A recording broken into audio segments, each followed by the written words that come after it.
Estimados aprendices, para el día de hoy vamos a hacer la revisión de uno de los capítulos donde más se han encontrado dificultades, sobre todo en la forma de la presentación, de cómo lo busca más bien la revisión de los diferentes instructores que vienen a hacer la revisión de esta parte. Entonces, para esta situación vamos a revisar el capítulo 2. Eh, Aquí lo que nosotros debemos realizar, o lo que se tiene que realizar, es simple, es sencillo, solamente seguir cada uno de los ítems que nos están pidiendo. Por ejemplo, en la introducción, escribir una pequeña introducción sobre cómo se aplica el PGD en su empresa y de la importancia que constituye tenerlo y aplicarlo sobre todo, ¿no? Entonces, es una pequeña introducción donde ustedes más o menos en media cuartilla, un poco más de media cuartilla, tienen que explicar por qué es importante el PG en su empresa. Los objetivos del PG no los vayan a sacar de internet, son los objetivos que acuérdense que ver con un verbo en infinitivo, y adicional a eso, generar un objetivo que sirva para la empresa definitivo que sirva para la empresa en el caso de la constitución de el PGD. Por ejemplo, asegurar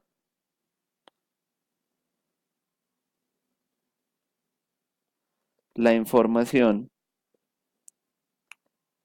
que llega a la empresa de una forma integral y de acuerdo a las normas legales. Ese puede ser un pequeño objetivo que se puede desprender de lo que acabamos de aprender o acabamos de revisar sobre el tema del PGD. En el marco legal, de acuerdo con las normas legales. Integral.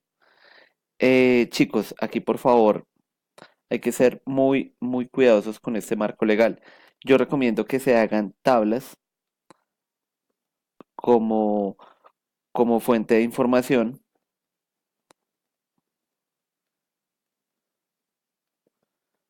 ¿sí? De la siguiente forma. Entonces aquí nosotros nos vamos a insertar, aquí escogemos tabla y por ejemplo para no ir tan lejos, pues escogemos aquí norma y acá una pequeña descripción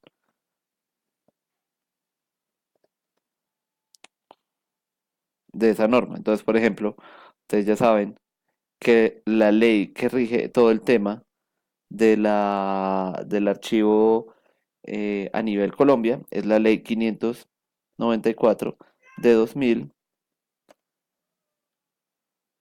de 2000. Y aquí pues hacer una pequeña descripción de lo que trata esa ley. Hacer una descripción muy pequeña de la ley. Desde sus propias palabras, ojalá, ¿sí? Para que vean que hay una construcción un poco más importante en ese aspecto. Bueno, entonces, por cada una de las leyes que existan, hacen una pequeña figuración y listo. Bien, norma, sí señor, que está mal escrito, pero bueno. Y aquí es ya donde se viene un poco más interesante el tema, que es el tema del ciclo vital del documento. Como vengo a insistir, a los instructores no les gustan, aquí les voy a escribir en mayúscula, no les gusta que solo vengan conceptos traídos de internet. Esto se puede hacer si y solo si los apropian y los adaptan a su empresa, ¿sí? Entonces no está mal que ustedes den un pequeño concepto, pero que adicional en cada capítulo ustedes vean desde su empresa cómo lo hacen. Que por ejemplo digan, nosotros en la empresa Chocofruit S.A., hacemos el aseguramiento de la información y recibimos los documentos de tal y tal y tal forma, ¿sí? Lo hacemos con tal y tal y tal formato, ¿bien? Entonces, en esta parte es importante que lo tengan en cuenta. Entonces, no solo conceptos, sino que adicional a eso es adaptarlos a su empresa. Bien, lo mismo con el tema de gestión documental, lo mismo, y con el tema que tiene que ver con el archivo de los documentos. ¿Cómo lo hacen? ¿Cómo lo hacen? Ya que cuando comenzamos a ver todos los pasos que tiene el PGD, ¿sí? Esto se los había explicado el instructor Amabel a muchos de ustedes, que es bueno que saquen la definición de una fuente primaria, ¿sí? En este caso puede ser de la ley, de la ley que tiene que ver con el PGD, ¿sí? El decreto 2609 del 2012. Con eso pues tienen ustedes la facilidad de encontrar la parte conceptual y con eso la adaptan a su empresa. Entonces acuérdense que son procesos de adaptación. Entonces en la planeación, en la producción, en la gestión y trámite, en la organización, en la transferencia, en la disposición de documentos, en la preservación, en la valoración, ustedes cómo hacen desde su empresa para aplicar los pasos que ustedes crean pertinentes que venir atados a esto. Entonces, por ejemplo, aquí vamos a ver un ejemplo de una tabla de retención documental, que esa era una situación que yo les decía a muchos de ustedes. Una tabla de retención documental debe ir bien marcada, ¿sí? Con el logo de la empresa en esta parte. ¿Sí? Aquí, por ejemplo, en este ejemplo, le hace falta la versión de calidad, pero pues eso no implica que ustedes no lo hagan. Entonces, ya ustedes tienen las suficientes ejemplos que se han dado durante la formación para que hagan una buena tabla de retención documental. Por ejemplo, esta también es una buena opción. Y lo que ustedes tienen que hacer en este caso es benchmarking de todos estos formatos que aparecen en Google sobre tablas de retención documental. Bien, entonces, ¿cómo hacen la planeación de ese documento que llega? ¿Cómo hacen para producirlo? ¿Cómo es la gestión y trámite? ¿Sí? Acuérdese que esto tiene que ver directamente con el ciclo vital del documento, ¿sí? Que el ciclo vital del documento corresponde a los pasos por los cuales tiene que pasar el documento desde su inicio hasta su final. Y acuérdense que son tres tipos de archivos. Aquí voy a hacer una pequeña gráfica. Sí que son tres tipos de archivos. Entonces está el archivo de gestión. De ahí pasa a dónde? Al archivo central para luego ir finalmente al archivo histórico o permanente.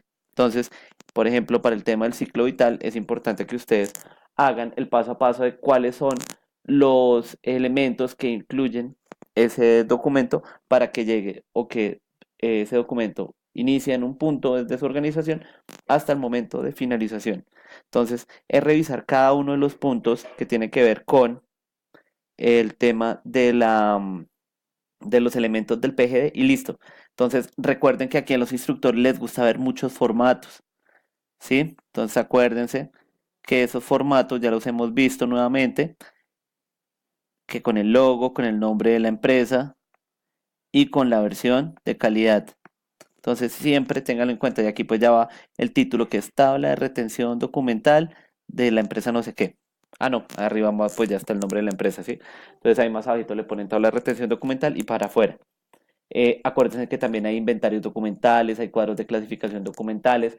Pueden crear un documento o un formato más bien de cómo ustedes reciben la información o cómo reciben los documentos no comerciales en su empresa. Acuérdense que ustedes reciben cartas, reciben muchos documentos que vienen del exterior. Entonces busquen en Google qué formato les pueden servir a ustedes para adaptarlos y hacerles benchmarking a su empresa u organización. Entonces, chicos, pues no siendo más, este punto, a pesar de que es uno de los que menos entienden, es uno de los más fáciles de aplicar, porque es solamente generar un proceso de adaptación, ¿sí? De cómo ustedes lo adaptan a su empresa a través de formatos. Y eso a su vez, pues ustedes lo pueden explicar aquí con conceptos ya previamente definidos bajo la Ley 594 o el Decreto 2609 del 2012. Entonces, chicos, espero que pues este pequeño tutorial les sirva para implementar más el capítulo 2. Cualquier cosa, pues me pueden escribir a través del correo o me pueden comentar directamente bajo los comentarios del video y pues vamos a tratar de hacerlo lo más pedagógico posible. ¿Listo, chicos? Entonces, pues éxitos y aprovechen estos días que tienen de descanso para que dejen ese proyecto bien pulido. Un abrazo y hasta una próxima oportunidad. Gracias.